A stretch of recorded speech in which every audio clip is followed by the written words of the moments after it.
Hey guys, what's happening? Morning. Good morning, Lisa. Hello. Welcome. Excited to be here.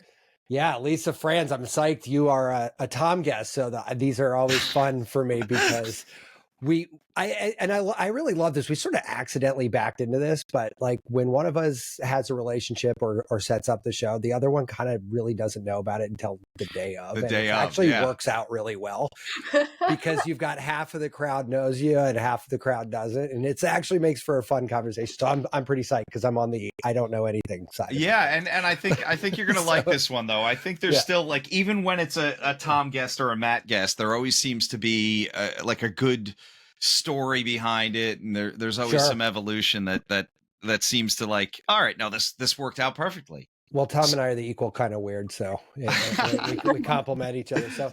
So yeah. With that said, man, tell me a little bit about yourself. Like, well, I see that you do a lot of nutrition based stuff, and we'll get into all that nerdy stuff in a minute. But just For sure. Well, so my name is Lisa. I am originally from Germany. I haven't actually lived there since 2009. I moved to New Zealand for about 10 years. And the last 6 years I have spent traveling around, nomading. I currently live in Bolivia in South America. Before that, I was in Colombia, Mexico, Thailand, Indonesia, Dubai. I'm sort of 53 countries into it, and still, loving it. But I have now sort of determined that I actually want to have a bit of a base to just have a little bit more stability.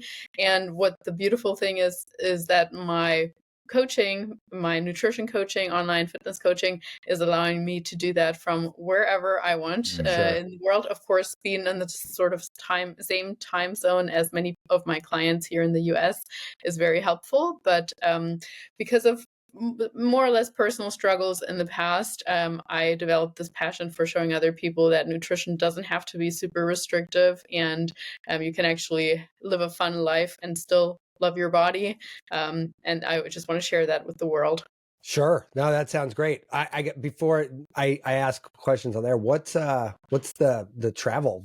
What sparked that? Did you just kind of decide one day to pack up and start rocking and rolling, or what? Like, you know what? I found out after my mentor died, he fled his country because he accidentally killed somebody.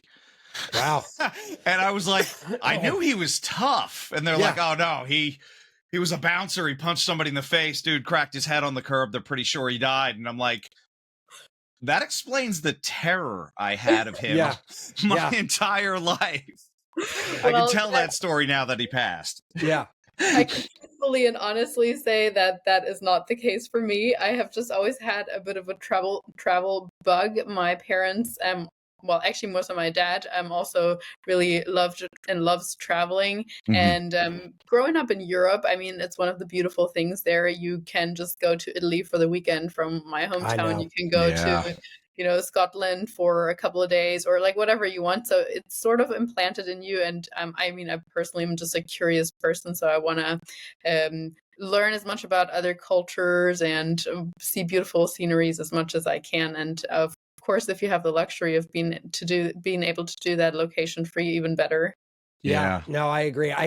It's funny. I own my own business for 25 years, and like I don't have 401k plans or anything like that, right? So like I buy places when I get a couple bucks. So I have rental properties, and one of them's in Costa Rica, and I was like, I have this idea in my head, like, wouldn't it be great to just keep doing that until I'm like a little older, and then I could just live in this place for a little while and this place and like roam around the world and do whatever. And then I'm like, I don't know if I've got that kind of energy, man. Like I mean, a vacation here and there, but like, oh man, I don't know.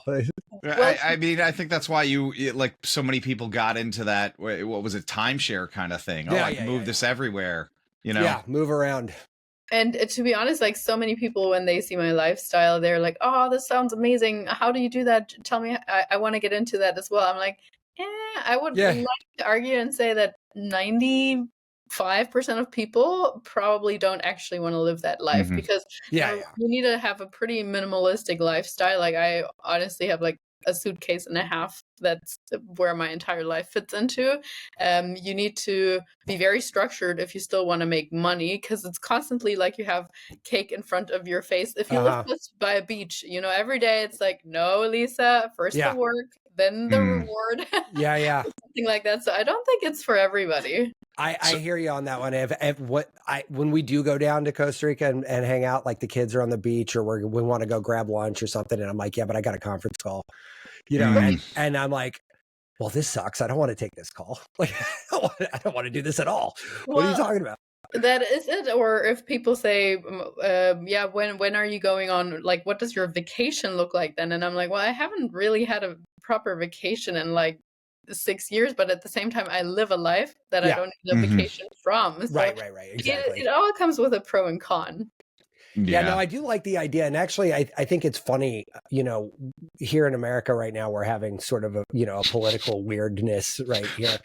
Let's call it weirdness. Yeah, let's call it weirdness. And a lot of that, I think, has to do with this sort of like really old notion that it's sort of like all about wherever you're from or at, right? Like, so in our case, it's America, but we call it that. The word is nationalism, Matt. I know, but I get it. But the word is nationalism. That's too loaded of a word for what I'm saying, though. That's what I'm trying to say. Like, what I'm trying to say is like, there's this like old. It is nationalism, I guess, in its purest form, but like.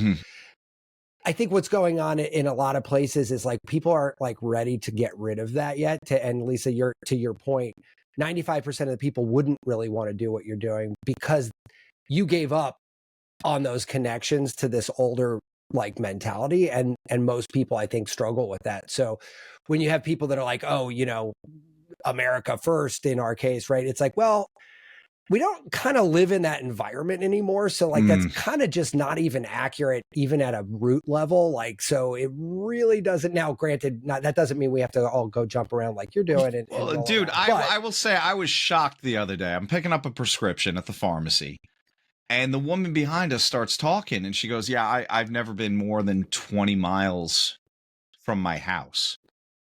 Yeah, it's crazy. And I'm like, literally, that's a 15-minute like we're not even there's a major expressway here. You can get into another state in an hour. Right. And a lot of things like when you're talking about like hopping to different countries in Germany, like I think a lot of people don't realize how big the country is, right? So we can get on a plane and Texas is a completely different world.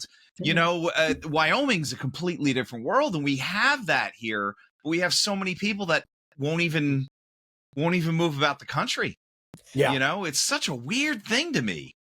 Yeah, it's for me, it's a little bit sad, I guess, because I do think that there is so much to explore. But at the same time, I obviously also have empathy for, first of all, your upbringing that does very much influence your mindset, and second of all, also financial restraints and commitments and so on. But I guess speaking of mindset things as well, I mean, there are so many things that influence us, or if people use things as excuses, that kind of victim mindset that we often also see in, like, I'm sure, Tom, you and your practice as well, when they're like, oh, but I can't do this, or me personally, I do it.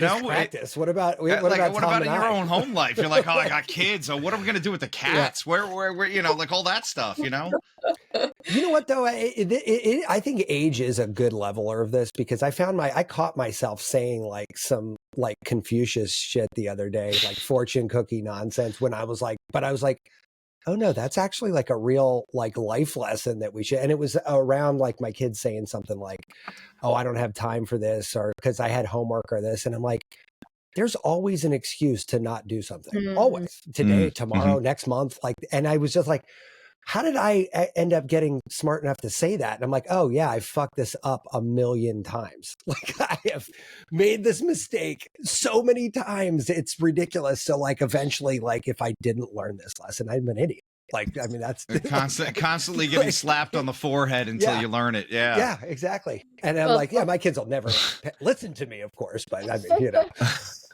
But Tom and I spoke about like heat and cold exposure, as well as your book as well. And I'll be honest, I have had that excuse. Like, I personally hate the cold. I literally hate the cold with all of my being, which is why I'm chasing the sun in summer and so on.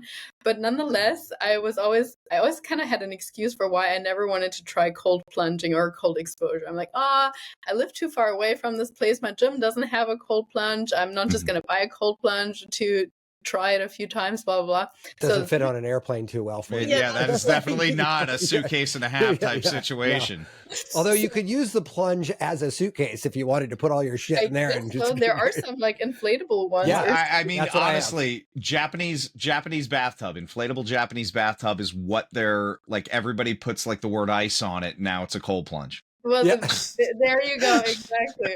Well, anyway, so I always had an excuse. I was like, no, this location, it's not okay. It's not good. So now I moved to this really warm environment, like tropical place. And unfortunately, there is a cold plunge spot like about 5 minutes from where I live. And I was like, fuck, no, I don't have an excuse anymore. Gotta go do this warm now. Location where I can easily heat back up afterwards. It's within walking distance. So about 10 weeks ago or so, I was like, okay, I'm gonna buy a concession card, because if I only buy a one-off card, I'm never gonna go back, right? Like you can't yeah, for sure. experience on a one-off thing. So I bought this concession card, and I was like, and the tub is cooled down. Well, it's not an actual ice tub, it's like running water, but it's about 42, 43 degrees Fahrenheit, about 7 Celsius. So thank you for that conversion too. That's you're speaking to an American audience. Yeah, it's really cool. That's really cold for. I was gonna say Celsius at first, and then I was like, yeah, probably. Well, yeah, believe me, we would have been like, that's freezing, right? That's really cold. Yeah.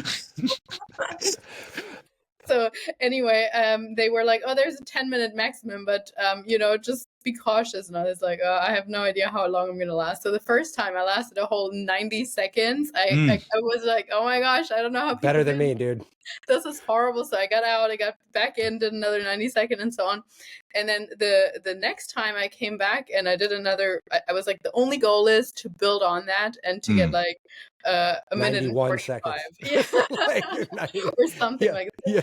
I did a minute and 45, got back out, and I was like, okay, let's try this again. And maybe you can do 2 minutes. So I got back in, 2 minutes passed. I was like, it's not actually that bad. I'm going to stay in there. And so suddenly I closed my eyes, and when I opened them back up, 7 minutes were over. Yeah. Oh, wow. That's great. I was still in the tub, and it was like an outer body experience. I was a little dizzy, I will say. And the people at the counter, they were like, are you okay? And just be cautious next time. But it was the greatest experience, because like my body and my mind totally disconnected. And that voice from the very first time that I heard that was just like, you're going to die. This is horrible. You need to get out as fast as possible, and so on. I just managed to somehow override that with my other internal me, who was just saying, this is good for you. This is good for you. This is good for you. And after a while, the first voice just kind of shut up. And so fast forward to the next time, I did 10 minutes, which is the maximum, without an issue. And since then, I'm still hating every second of it. And I get out, and like my fingers and my toes are numb for like an hour. But for me, it was the most incredible experience, how you can just like argue with yourself in a positive way if you're prepared to do so. Like if someone would have just thrown me in an ice bucket or ice bath without my willingness to get in, I would have, continued to hate every second of it. But because it was a voluntary experience, I know logically that it's good for me. And I had that sort of metacognition moment where I was able to talk myself into just endure it. I was able to disconnect from my body. And so I just hadn't had this like realization in a really long time, because like exercising for me is something I love. And, there are many other things that are very hard for other people, where I'm like, well, I love that. You have a different kind of hard than I have a different kind of hard. So yeah, I don't know. I mean, Matt, if you have had any cold experience, totally. I'd love to hear. You're like my spirit animal right now. I mean, everything about what you just said, I completely echo. I mean, my wife got me a cold plunge bath, like the bathtub, the inflatable one, and I jumped in. The water was 60 degrees Fahrenheit, so that's got to be like what, 10, 11, something like that in Celsius. Like it's something. Yeah, I mean, so it's significantly warmer than what you're talking about. And I was like, I'm going to fucking die. Like, this sucks. This sucks ass. Like, I hate everything about this. And then when we go away for Thanksgiving here, which is in November, but we go to a really hot place down in Florida, and they have a 55 degree Fahrenheit. So it's probably a little closer to what you were talking about. And I have to, like, I'm so bad at this that I have to go like, okay, knees and then jump out. Okay, now I'm going to go up to mid quads. Okay, then I'm going to jump out. And these are like 5 seconds each. I'm like, oh fuck. And then as soon as it gets to, you know, all the midsection region of the genital area, I'm like, oh hell no. And then that's the breaking like, point. That is the I'm now officially wet point. Is like once you get your crotch wet. Yeah. That is it. So there's always like a couple tries in there around that area. And then then my next sort of danger zone is like my stomach area. I don't know. I get real sensitive there. And then the last one, and actually probably harder than my crotch area, would be my shoulders. I don't know why it is, but when I get my shoulders cold, it's like my that's whole when your body, breathing goes fast. And exactly. Everything shuts down. And so like I into that 55-degree water, which isn't even cold by cold plunge standards, mind you.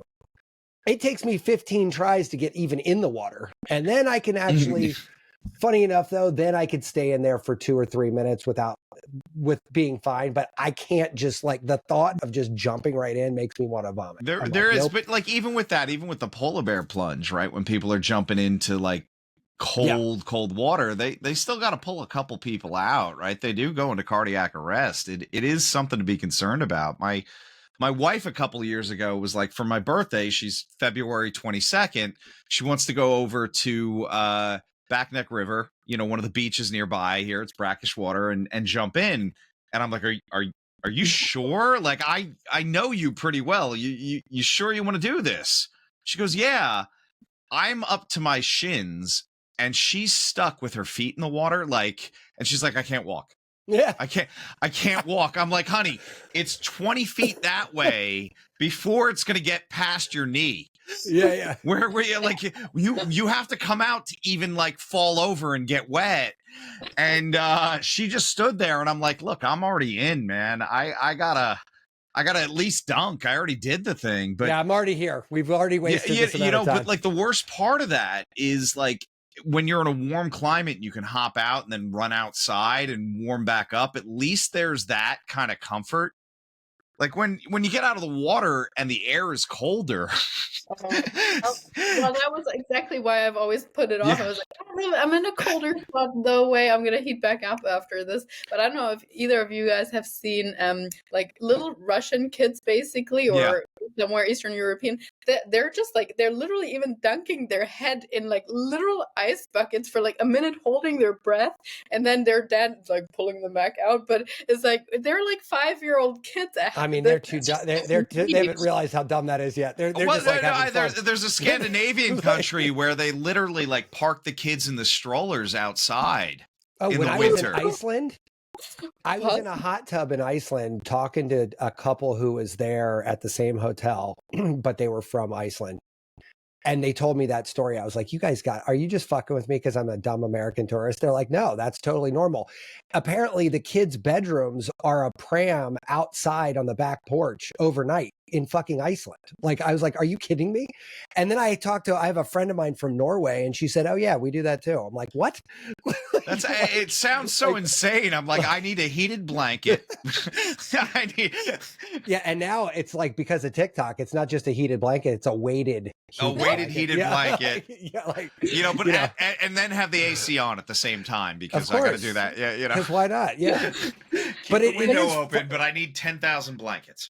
But those kids, I mean, they must grow up with amazing immune systems. They must. Yeah, I mean, they must. But see, like, that's the kind of thing too. You know, it's funny. I use my parents as a litmus test a lot. I'm like, all right, what would my parents say about this thing? Because like, they're older, they come from a different generation. They come from a different everything. Like, their whole perspective is the opposite of mine in a lot of cases. So I'm like, what would be? I'm glad to hear that, Matt, because I feel like a constant disappointment to my parents. Yeah, right. But like, when I tell my parents, like, hey, you know, by the way, if you do cold thermogenesis or you do some like really like long heat, whatever, it's great for your immune system. They're like, what? No. Vitamin C is good for your immune system. You eat oranges and then you go to the doctor when you get sick. I'm like, well, there's some steps in between there. Yeah. But like, it's such a foreign concept. And I think all of this stuff, and I think what's kind of fun to talk about a lot and get different people's perspectives on is, like Lisa, you said the same thing. It's like, you had to give yourself almost permission to go do this thing because you were like, you had this false narrative in your head. And by the way, I geeked out. You said metacognition. I'm trying to write a book on metacognition right now. I was like, maybe it is a Matt guest. Maybe it is a Matt guest. Yeah. Very cool. Well, because it's so true, right? And metacognition gets in all of our ways, right? Like it's like completely, it is the miswiring in most cases that is intriguing. Absolutely. And I think nowadays we have more and more research also that's showing like how we perceive a stressor is so impactful on how it's showing up in our body. Like literally, like if you believe a certain shake is a really calorie dense milkshake or whatever with 600 calories, it's going to give you a different leptin and ghrelin, like hunger response or satiation response. And if you're convinced that this is like, the lowest calorie thing possible, like this, it just blew my mind when I read a study like that. Or even they did another study on like hotel workers, and one group was told the work that you do is really good for you because it's actually physical labor. So you're exercising, you're burning calories during that and so on. And the other group, they were just told like, we know this is hard work. It's hard on your body. Like we're aware of this type of thing. And afterwards, just because they told the one group what they're doing is actually kind of exercise, they lost more weight on average. Which is crazy, isn't it? Like, it's just, I mean, what we believe about something is so impactful, and I find it absolutely fascinating. Of course, in weight loss or in nutrition and exercise, that's more evident than anywhere, more probably in all areas, actually, to be fair. And that's the placebo effect side of the thing. But we actually just talked about this on a show recently about, they did all those epigenetic studies of Holocaust survivors, that their great grandchildren have more of a hormetic response to stressor than others, that is traced through there's so DNA. many weird things with that. And now they're on generation 3, I think, or maybe even close to 4 now. Yeah. And it's just so wild to me that like we could imprint stress responses, which I think does explain a lot of things that are going on in the world now, because we're about 3 generations in when we took our foot off of the gas pedal and started going down the wrong path, right? So yeah, to me the funny thing is too, the more we learn about these kind of things, sometimes it's even easier to stress about them even more. So let's just say if a pregnant woman learns that her being stressed while being pregnant is going to impact her child in a negative way, she's going to stress about being stressed. Yeah, and then it's like, okay, can we just like disconnect? Maybe not everybody needs to have like a Whoop and an Aura and 100,000 things that measure every single thing in your body. Sometimes it's also just good to be and like to feel what, like connect to your body a little bit more than getting all hung up on all this data all the time. And you know what? Tom's going to laugh when I tell him this story because I haven't told him this yet, but I had 102-day streak on Muse, and and Tom's over, like he's like got to be at like 3,000 now. I'm at 28, over 2,800 now. Yeah. So here's the thing. I'm always joking that I'm catching up to him because I get to like 3 digits. But here's what happened. I had a long day at work, and I went to go meditate at 12:02 a.m. And at 12:02 a.m., that doesn't fucking count. That's so not my the same day. 102 days went down to 0, and I was like, this is the problem. These trends are fucking irritating because even though I know I'm only meditating, like the good thing about the trend is it got me really cemented into doing it every day, right? Like, so that's the thing. And even at 12:02 a.m., I've been up for fucking 14 hours working, and I was like, all right, I'm still going to take 20 minutes to sit down here and get my shit together. And I'm more fucked up about the goddamn trend than I am about the fucking fact that, hey, it's still a win. I'm still fucking meditating, even if it is at midnight, and even if it is, because I won't go to bed without doing it. Right. Like, and that's why I moved it to the morning, right? Because it's like I'm going to wake up. I had a 7 a.m. call, and I didn't get off of calls and then I had parent things. That's why I'm like, look, before I schedule anything, and I know if I got to get an early start, guess what? You're getting up a half an hour earlier than you need to just to do that. And it sucks because, like, we both had this coach, and Matt had him for longer than I did. But like his thing was get up at like 5:30 in the morning. You're going to meditate. You're going to do Qigong. You're going to sit down. You're going to write. You're going to do 5:30. And at 5:30, I'm like, you know what? I'm much more productive after I drop my kids off in the morning. You know, like, look, I get their day started and then I have a routine. So I moved it to fit my lifestyle, but I don't think I could go the whole day before, like, even if, like, dude, I'll be honest, there's been sometimes I've done like a 5-minute meditation just to check the box, you know, Oh, but Sure. but I think that's exactly what's awesome, actually, because I mean, you have the awareness, or Matthew as well. You have the awareness that it is about the thing, and it's not just about checking it, or not like all or nothing thinking. Because I'll be honest, like the most work that I do on people or with people is moving away from all or nothing thinking. And so yeah, you could have just as easily said, oh, screw it, it's past midnight, no point of doing this anyway because it doesn't count towards my thing. Or, you know, you might have said 5 minutes, that's not going to be worth it for me to actually get anything out of my meditation. But it's learning that anything is better than nothing, and that consistency is how you build the confidence, how you build the habit. Because if you Sure. always do all or nothing, then you starting back up becomes the work, becomes the hard part, and you're never going to get to that. It's just part of who I am. It's just part of what I do. Right. I think we've been talking about consistency like the last 2 times we spoke. I think we were talking a lot about that, right? Well, it's like my favorite topic, yes. Well, you know what? Arnold Schwarzenegger has this, like, you know, speech. He gave at a commencement, I don't know, probably 20 years ago at this point. It was a while ago, but it said something similar, right? And it's always stuck with me because everyone kind of makes fun of Terminator, you know, because he played these goofy roles. But like, when it comes to consistency, he's a fucking ninja. Like, I mean, he is a fucking top, like, tier, like, nobody's messing with this guy. And when you hear his stories about, like, I was a construction worker and I woke up at 3 a.m. to go get my first workout in, to go be a construction worker all day, to then go back to the gym and do it again, to go to bed and get up. I mean, can you imagine the discipline this kind of shit takes? Like, I mean, like, next level. And then he said something that where I was going with this was, he's like, if you could do something for a minute a day, at the end of the year, you're 365 minutes better at that thing than you were last year. And it's unlikely that you're going to just stick to a minute, because if you do that for a week, you're going to add another minute and another minute. You know, like, it's going to naturally build.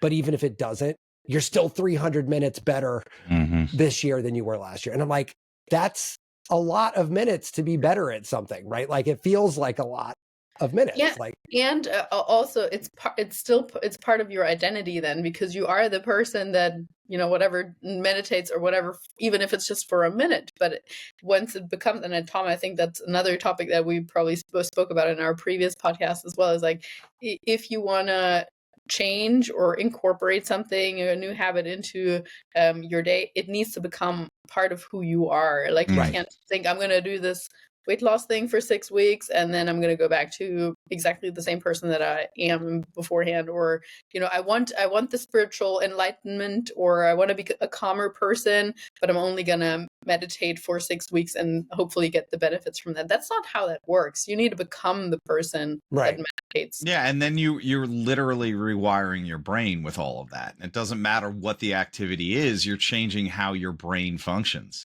Yeah. And it's pretty like amazing. Little tiny things like that too. When I was doing paleo for the first time, I tried it years ago, like 10 years ago. I went on this kick. I'm like, I'm going to try all these, like, eating plans and see which one works out well.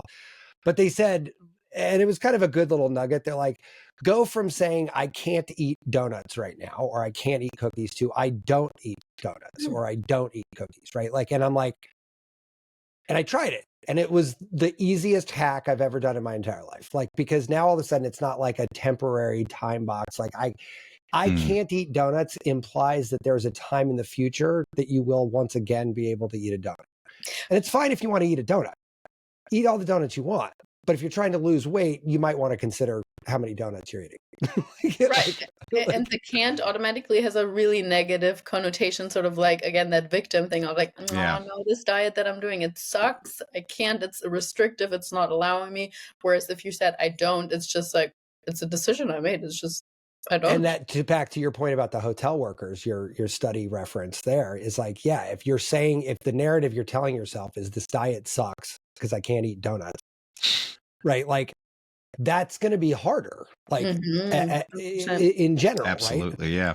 and my kids are like, again, youth confuses this when I'm like, it's raining or something. And I'm like doing a test, like I did this metabolic reset, right? And it was 8 weeks of it was 5 weeks of really intense, like watch what you're doing. And then 3 weeks of reintegration. But during those 5 weeks, we went out to the Kennedy Center in DC to see an art installation.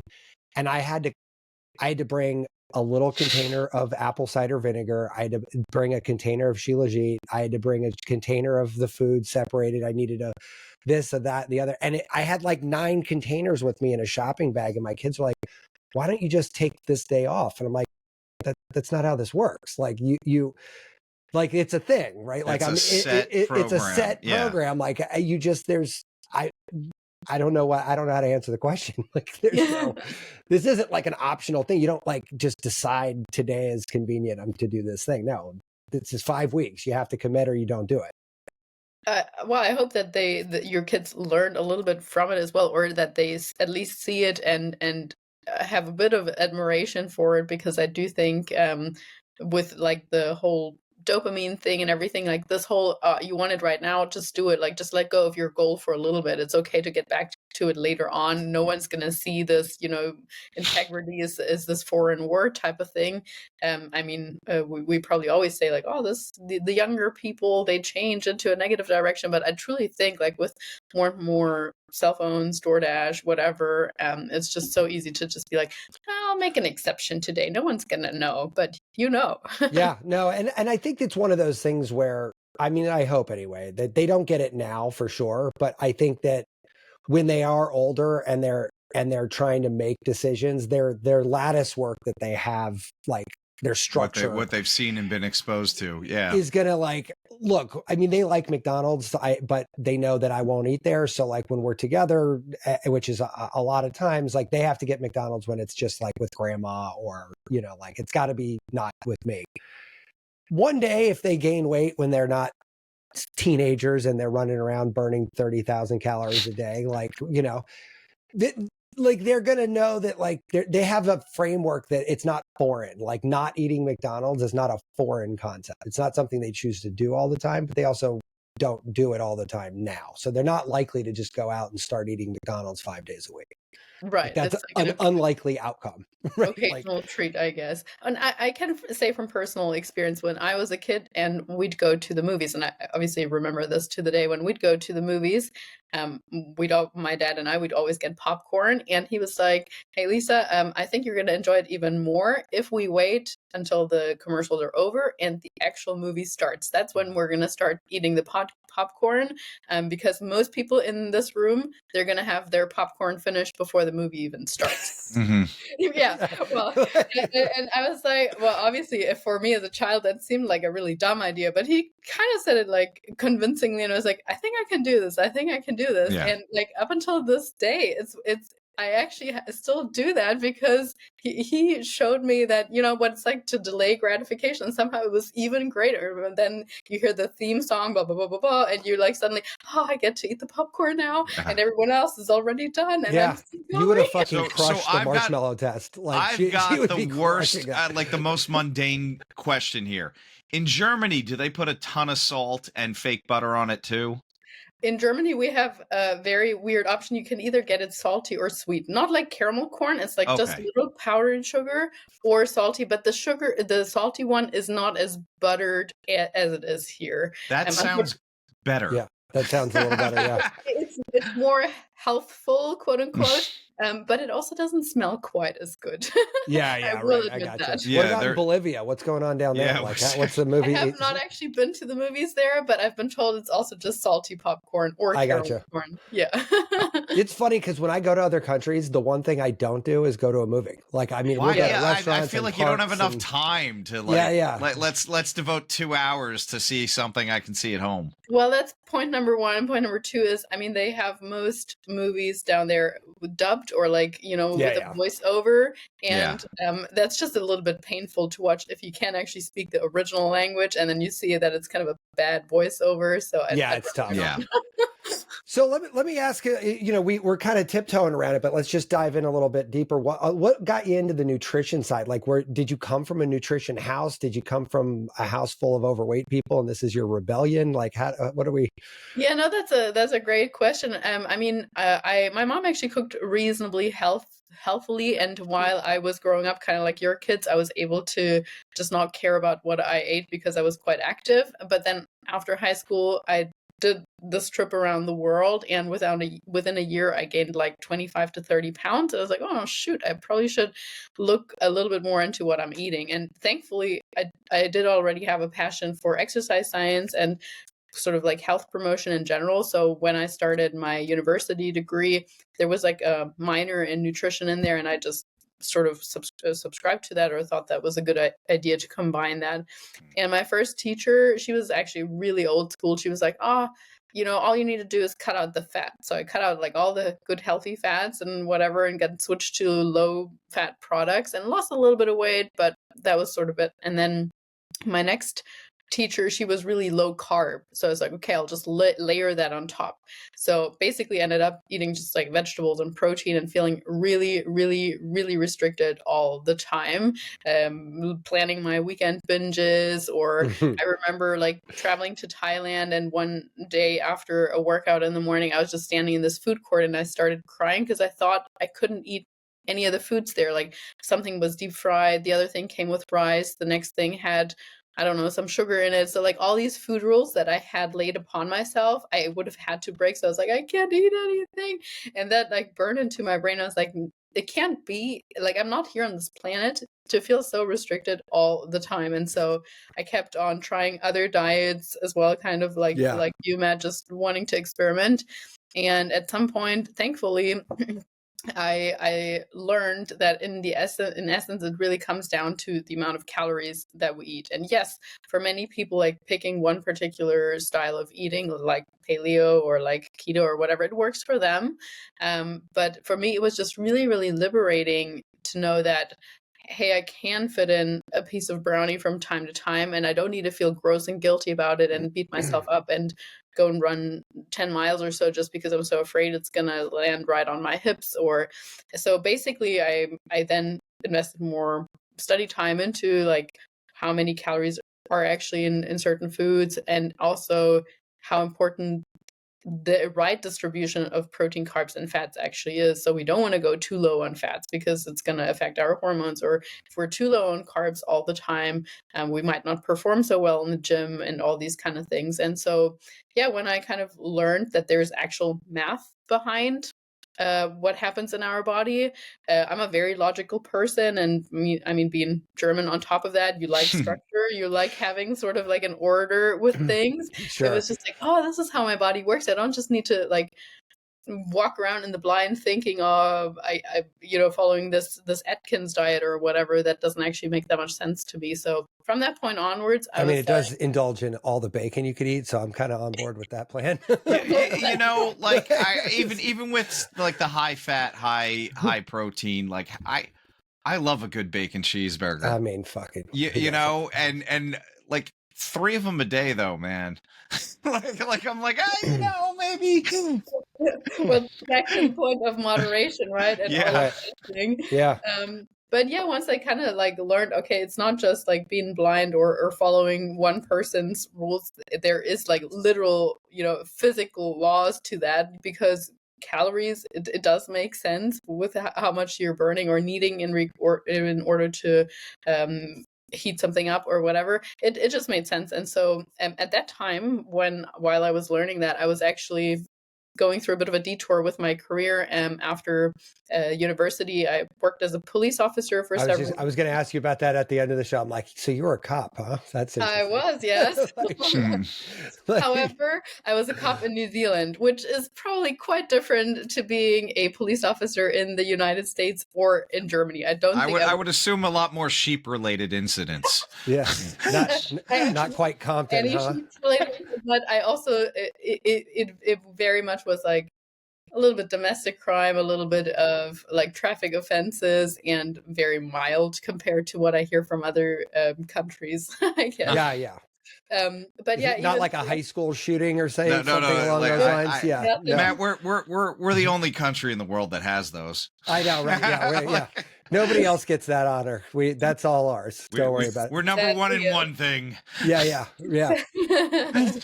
But yeah, so from that, even while I was working as a police officer, I was always thinking about my training. I was always thinking about how can I help the people at the gym with nutritional already. So I was like, you should just follow your passion, Lisa, and ditch that and go back to what you actually wanted to do. And so yeah, since then I have been really passionate about just sharing that sort of philosophy and sharing with other people that you can have food freedom if you just learn a little bit about your nutrition in your body, and then you'll benefit from that for the rest of your life instead of going through all the diets all the time and yo-yoing back and forth. Yeah. And I think that it's funny. I was talking about this the other day with a friend of mine, and I said, like the problem really isn't as bad as we think. The problem is just that people have spent decades getting taught or indoctrinated with one way of doing it, like microwave dinners, fast food, like, these hyper caloric, hyper satiating foods, Hyper processed. And like, I understand how we got here. I mean, but like what was missing along those ways was just saying like, these are once in a while things. Mm-hmm. These aren't everyday things. And I think what got mixed up in profit and loss statements and year over year growth and from shareholder perspective, Burger King's got to sell more fucking burgers. You know what I mean? Like at the end of the day, that's it. Like, I also feel like they're weaponizing food science in some degree, right? Well, no, like that's where they know if I put this meal together, those salty fries is going to make you order the bigger soda, and the bigger soda is going to make you hungrier for this. And well, the apple pie is only 60 cents, and now you're having more than the average person should eat in a day in like a 15-minute meal in your car.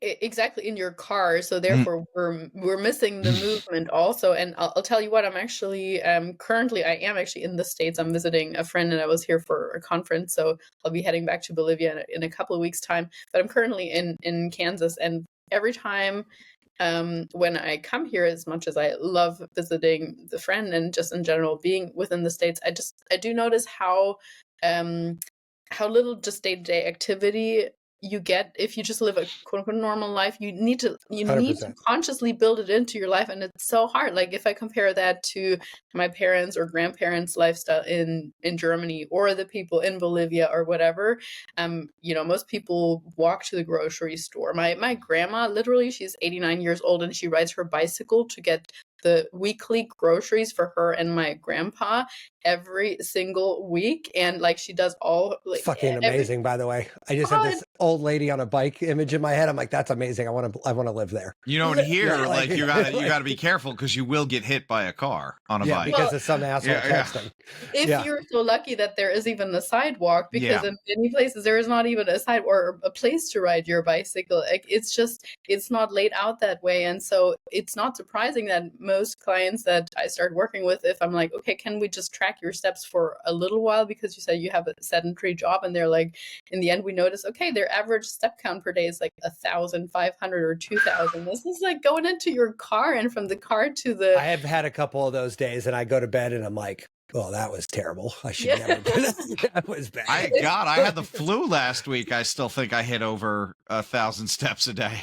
Yeah. But it is just like it's so sad because we're so far removed from how our bodies were essentially meant to work. And therefore, no surprise that the weight is coming on if we're moving that little, if we're eating that more highly palatable foods. I don't think anybody is to blame. But unfortunately, sometimes when I say to people, well, it's just about the calories in the end, they like or would like to have a fancier, sexier answer to their weight problem rather than just saying, well, I'm sorry, you're just not burning sufficiently for what you're eating. It just is that way.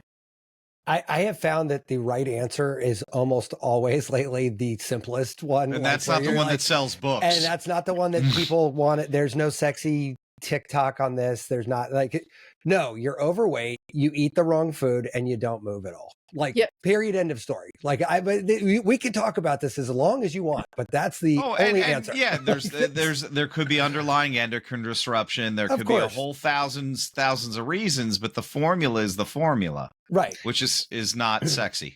And if Yeah, and statistics are statistics, and if we're going to talk about a standard American, and unfortunately, I think we are infecting the rest of the world with this. So I don't even know that this is an American thing anymore. But Well- the standard people, they don't move around enough. Absolutely. And I think that, I mean, we can probably extrapolate that to an extent anyway to the mental health sector as Sure. well, or to other Mhm, sectors, mhm. right? Like if we're thinking about, okay, how much time are we spending inside versus outside? How much time are we spending under really bright lights and blue light and so on versus just natural daylight? And all these things that were like even just a few hundred years ago, our bodies were not exposed to. Right. And it's like sometimes it is just as simple as that though. Like, hey, look, you know what? You got to have some like actually that metabolic reset. The one thing I did that really did take from that, which I thought was great, all of my carbohydrates came from fruit. Right. Right. And so I was like, you know what? I could have a baked potato with sour cream and butter on it. I mean, I'm going to put Kerrygold on it. That must mean it's healthy, right? I mean, that's definitely. It's a good tasting butter. It is a good tasting butter. Well, first of all, yeah, I mean, I love Kerrygold. I could put it on cereal if I had to. Like, it's just so good. But I digress. But yeah, I make our ghee from Kerrygold, and then I found out that they're just selling. Somebody got smart. They sell the same ghee, same grass-fed ghee for the same price as it costs for 4 sticks of Kerrygold. Then I just don't have to boil it down for 2 hours. So it actually worked out. But I mean, like, or I could just eat an apple. Like, you know what I mean? Like, and I'm like, oh. And as it turns out, I really like apples. We went to the grocery store. I bought like every apple that I could find within like 4 grocery stores and came home and we did an apple tasting at my house. I sliced them all up.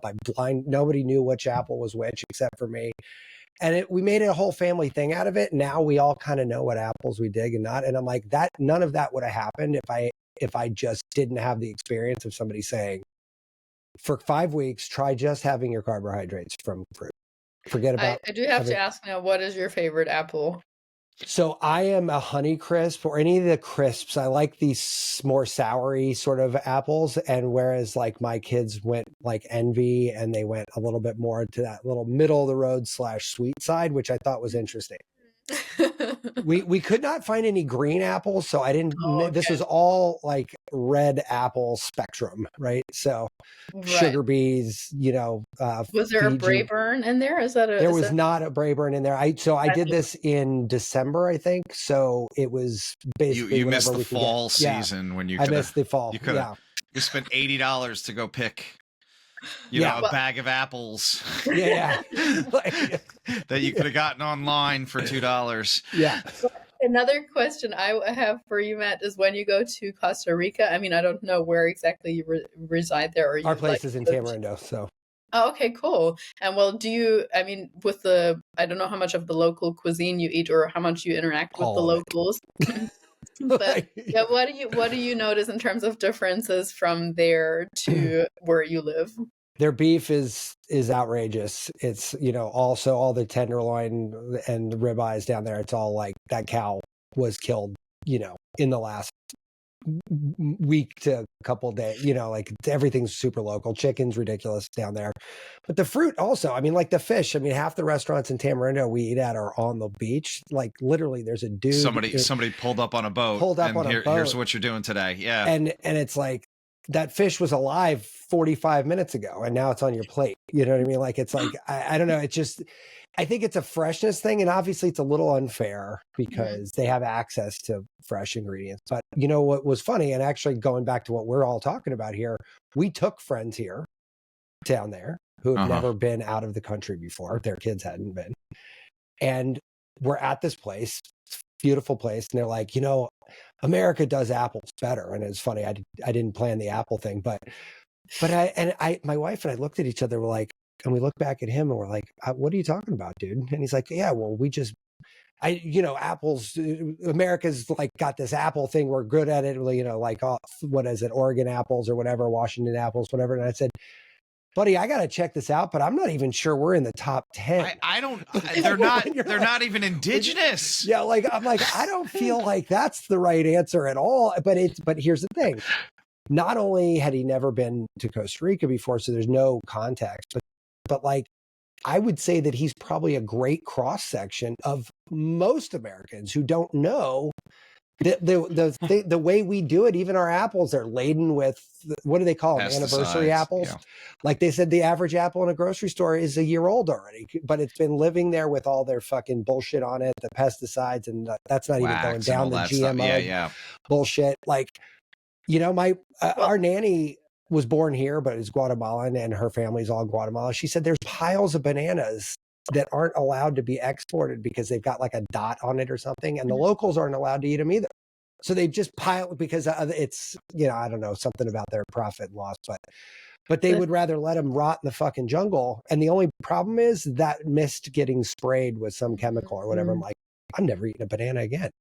Like, that is crazy. I mean, they do that because of our marketplace. Our marketplace dictates that their banana needs to be fucking perfect. Yellow, like, or else it's something. Was it Zimmerman or God? There was some food show where he travels places, right? And he's in India, and there's got like an open market for fruit, right? And they've got 60, 70 different banana vendors, and they're all going nuts, and there's one dude sitting there with a pile of yellow bananas, and no one's even talking to him. And so the host asks the guy that's showing him around the market, like, why is that guy busy? He goes, oh, those are the ones that they get from America. Nobody likes that. That's hilarious. No one eats those. Those are the worst bananas. Like, sell those to the tourists when they come here. Somehow we got the shittiest bananas. And I mean, even the story, the drunk history story, if you watch Banana Republic, watch that one. Oh my God. Where like an immigrant came to America. He had a fucking banana, like fresh off of Ellis Island. It blew his mind. He literally raised a coup in South America. This is a Chiquita Banana Company. It's real. He built an army down there, overthrew the government so he could import bananas cheaply. Wow. And he picked the shittiest bananas. Yeah, he just picked a bad banana. He picked it, like, it blew his mind, but like they got red ones, they got green ones, they got little ones, big ones, and we're like, yeah, no, this is the banana we eat. And it's funny because the bananas in the world, those bananas are like their genetic pool is shallow. Yeah, is one molecule deep. Like they're just like they're one bad disease away from getting wiped off the planet. But yeah, exactly. I mean, it's like there's no resilience. My first thought was when you raised the apple comment was just like, that's not the fruit that those kind of tropical places are known for, or where that fruit is indigenous to. For sure, yeah. I mean, they have like 100 or 200 probably different kinds of, you have your papaya, you have whatever. Like, why would you go and just compare the apple to the apple there? That's like in Bolivia, for instance, I would pay an arm and a leg for berries, like blueberries. It's just not what grows there, but they have the freshest mango and papaya, pineapple, whatever. Like, why would you? God, a good mango, I'd be out of my mind for. Yeah, maracuya in Costa Rica is like, I think it's passion fruit. I think it is. I'm not sure. Yeah, that would be amazing. God. Mangosteen. If I could get mangosteen in the US, I would love that. That was my go-to in Bali. Oh, yum. Yes. I mean, Bali, another wonderful place when it comes to fresh foods. But yeah, I had a thought come up when it comes to weird food regulations. So I don't know if either of you knew this, but I had a conversation with someone yesterday. This is someone who knows what they're talking about, and that was about protein powders. And so he sells grass-fed whey protein powder, and he was explaining to me why he gets it from grass-fed cows or milk, I guess, in New Zealand. And I was like, well, because he's selling it in the US. And he was like, well, did you know that in order for something to be, or some cows to be classified as being grass-fed in the US, you only have to feed them 5% of the time with grass. 95% can still come from grains. If it's from Canada, it can be up to 20. In New Zealand, it has to be 100%. But that blew Yeah. my mind. I personally did not know that. I mean, 5%, why even mention it? It's kind of like, Yeah. what's the difference? Well, it's there? marketing. It's marketing. It's, It's yeah, nothing and more those than marketing. guys, those metabolic guys, they said they went to a restaurant and they asked the chef, the waiter to cook with no oil because their thing is they don't eat any seed oils, right? And the guy comes back, he goes, no, it's just olive oil. He goes, it's not. And they went to the kitchen, looked at the box, and it was 5% olive oil and 95% canola oil. No way. And so it was just enough to consider it olive oil. I'm like, that's which is fucking like criminal. one of the biggest scams in the world. You know, I mean, like even, oh, this is pure extra virgin olive oil. Okay, prove it. You know, they can't. Right. No, and it's criminal because like if you are conscious about it, and this is where this is one of those like victim mentalities. They're like, I can't tell you how many people I've talked to. Well, I don't eat healthy because it's too exhausting to like, okay, I didn't know. How would I know to even ask the question about canola oil mixture and calling it olive oil? And I'm like, you're not wrong. No, absolutely. That's exhausting. I've even had people come to me like, I don't even know what water to drink anymore. Should it be like alkaline? Should I just like, do I need to change all the pipes? Do I need structured pH water? Is that what's going on? I need it from a waterfall. Yeah. Exactly. In the Himalayas. Shaman bless this and a unicorn dip Most people, for like, let's just say 80 or maybe even more % of the people, at least that I talk to, that is really like majoring in the minor. Let's just focus on, first of all, eating more vegetables and protein. Second of all, getting more movement in. And then third of all, yes, we can clean up all the other food quality as well and just learn more about quantity. And then we can talk about supplementation. Sure. What, does it need to be sea salt or should it be like Himalayan, whatever, like that is really majoring in the minor. Have you seen this lately? I just saw this like a couple weeks ago. There's a fucking iodine problem now because all these bougie yogis are eating Himalayan salt. Oh my gosh. And like they're not getting iodine. They're not getting any iodine. I'm like, holy shit, that's hilarious. Like, I literally have that conversation with my clients like once a week because everyone is like, oh, but I'm using sea salt. It's fine. It's not iodized though. Most of the time anyway. It's not. Yeah. It is insane. Well, but that's the thing too, where if you're getting it from another source, if you're eating seaweed, if that's part of your diet, that's okay. We're not talking about. It's not like amino acids where that's going to have to be a big majority. We're talking about a trace amount of iodine, but even then. Right. Well, but I mean, let's be honest. Who eats seaweed on a regular basis? I'll be the I first. used to keep a shaker of nori like flakes. I gotta say, I am so amazed. My younger daughter, that is her go-to snack. No way. Well, I'm like she gets upset when it's not in the house. And I had they had a shake, like almost like a paper tubed salt shaker of nori flakes. And that's good too. Yeah, they were really good. And I don't know what made me stop buying them. I think I just ran out one day and just never went and got them. But I actually take trace mineral drops now. And I take an electrolyte one and a regular one, and I put it in my morning water. It's like my morning water's gotten very complicated, but I love it now. But it's like these drops, these trace mineral drops, then some Himalayan salt, then some lemon juice, and then some ginger juice. Oh, that sounds good. And now I'm thinking about adding some cayenne pepper in there just to kind of give it like you're halfway to the master cleanse. Yeah. I'm like, yeah. But it's really good. Like I wake up in the morning and I take that while I'm meditating. Like it's my glass of water next to it. And by the time I'm done meditating, like the water's gone, my meditation's over, and I'm like, I just feel very like sort of like vibrant. You know what I mean? Like I'm like kind of vibrating a little bit. But yeah, that's the same thing. I'm like, because it's like stupid thing. And you know what? I have a thing of mixed nuts on my counter. Brazil nuts. 2 Brazil nuts gives you all the selenium you need. Selenium. That is true. Yes. And I'm like, you know what's easier than taking supplements? 2 fucking Brazilian nuts. Like that's the easiest thing on earth to do. Pre-cracked. Those fucking things are hard. Oh yeah. Those are like, like you gotta have to, an industrial nutcracker for those guys. They were just like chalky. I didn't love them, but now I've been doing it for years, and I'm like, it's like part of the day. But like macadamia nuts, same thing. Like all these, I mean, they're so. Those I are mean, stupid expensive though. Stupid well, expensive. but you don't have to. You have to eat like 9 of them for yeah, like but the like, daily dude, dose. It's like seriously, I'll take nothing. down a can of peanuts. I'm not gonna, like. Yeah, but you know the little brown papery part around a peanut, like they're super high in antioxidants, Yeah. and I'm like, great, I could take down like a handful of peanuts, and I've got those in the same bowl. Like I got very have to upset. crack. I used to get these at these ones that were garlic at a Chinese grocery store, and then I was like, don't look at the label. It's gonna upset you. It's gonna upset you. And then I'm like, aspartame on the peanuts? Like, why? Like, I just wanted garlicky peanuts. I did not want, like, why do we have any sweetener in this? Yeah. It's weird. It was so weird.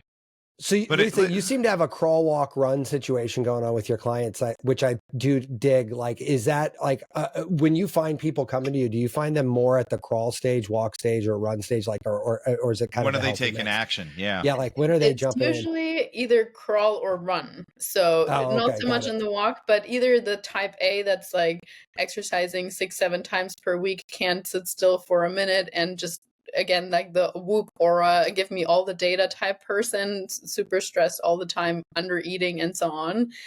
Or the person that's like, I don't like any vegetables. And you're like, not a single one? Nope. You do fruit? There's strawberry flavor in my sweetened yogurt. Like, yeah, you're like, that doesn't count. It's not quite what I had in mind. Okay. Usually one or the other. Right. So those people that are on that spectrum, I'm just curious, because I'm so totally removed from like even being able to empathize with that. Like, how do you get people interested in just eating foods? Like, I mean, my kids, I couldn't get to eat seaweed if I had a gun to their head. Well, I mean, the first thing I usually try to focus with them on is just eating more protein and then finding at least like 1 or 2 vegetables that they can, like, I'm not even talking about you cannot eat this or you shouldn't eat any sugar anymore, because that's, again, we want to move away from that just negative. And I find, of course, if they start eating actually more chicken or fish or whatever, they're gonna have less of the processed carbs, and if they eat more vegetables, of course, more fiber, more satiated, they're gonna eat less of the processed crap. So that's usually the first thing. And yeah, I mean, to our point of the 1 minute where we started, often it's like literally all I want you to do, or your first exercise protocol, is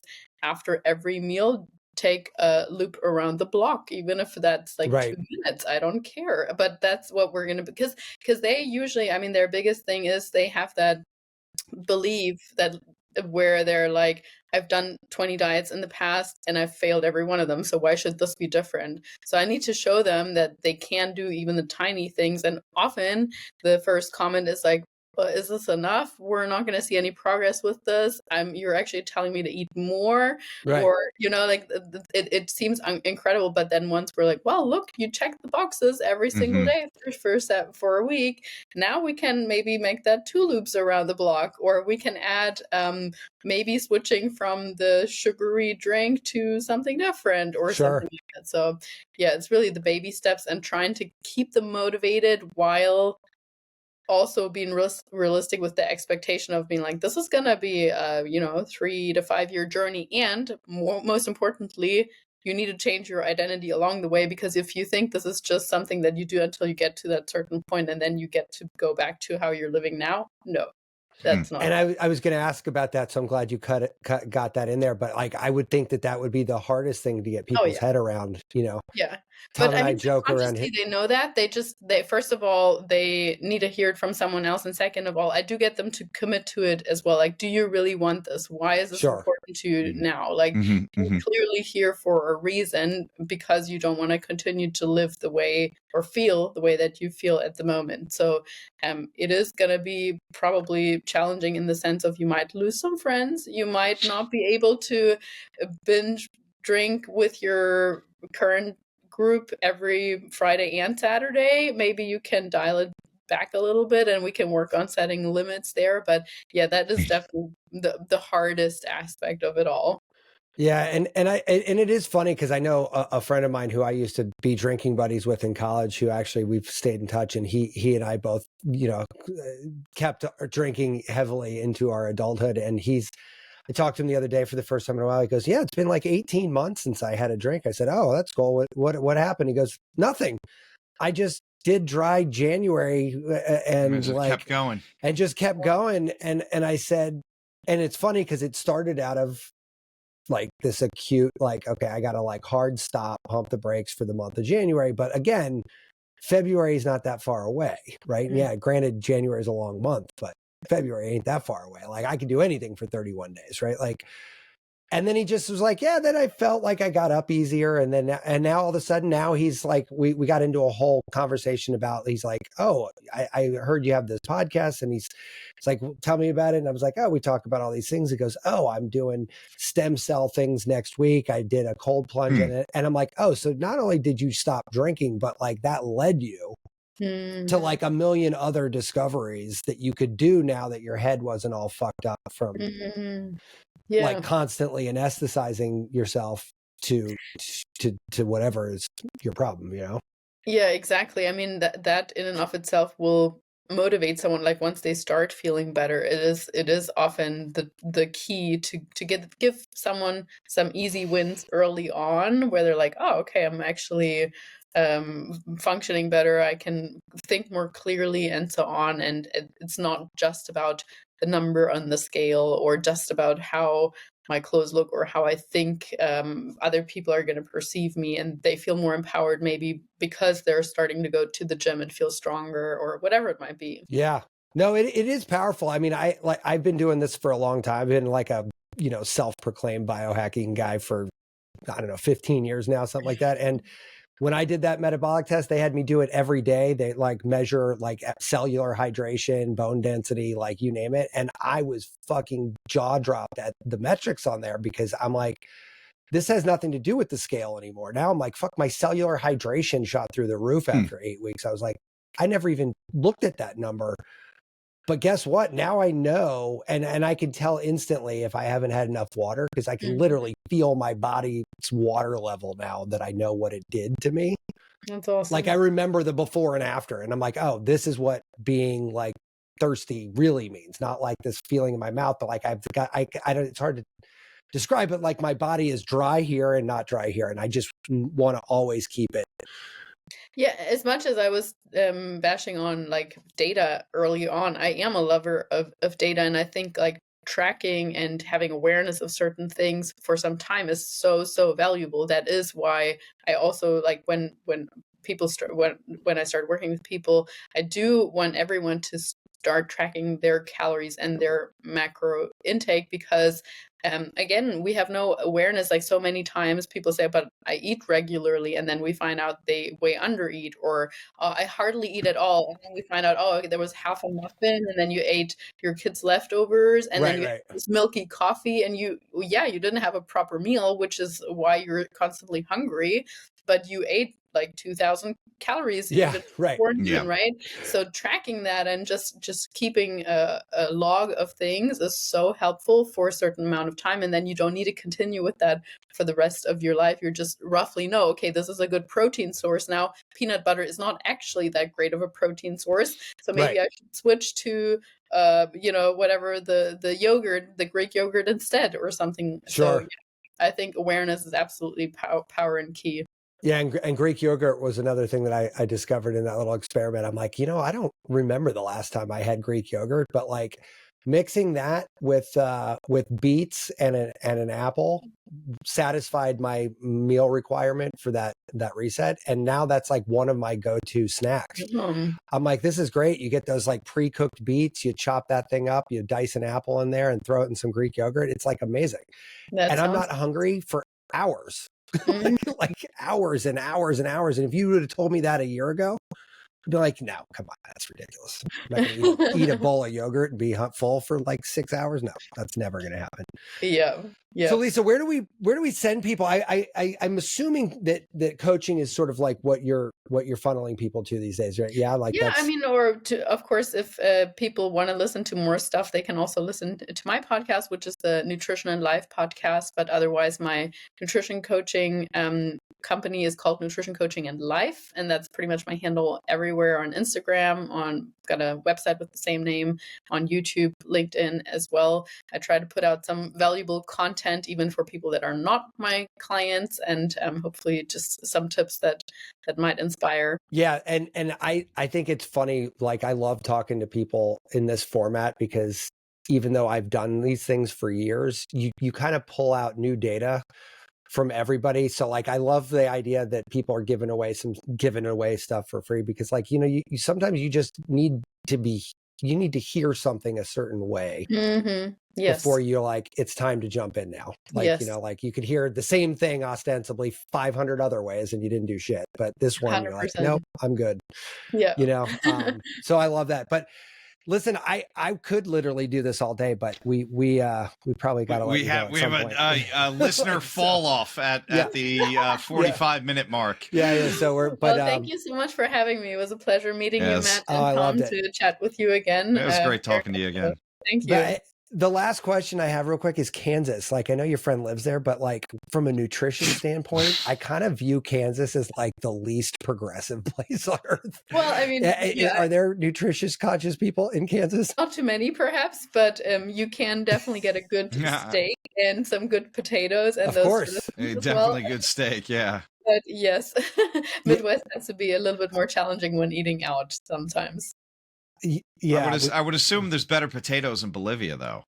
Yeah, yes, there's got to be 100%. Yes, the Andes and Bolivia is part of that. Amazing food, great food quality, also great beef. I love the food down there. If anyone ever is thinking of new travel destinations, can only recommend Bolivia. Very, very underrated, underestimated. So yes, come to Bolivia. Awesome. Well, guys, have a great weekend. Safe travels, Lisa, and thanks again. Yeah, thank you so much, Lisa. Thank you. Be subversive, irreverent. Health is wealth, but you knew that. Everybody knows that. But so is following us on social media at Irreverent Health. And check out our website for more exclusive content at irreverenthealth.com. Oh, I like this. Thanks for tuning into this episode of Irreverent Health.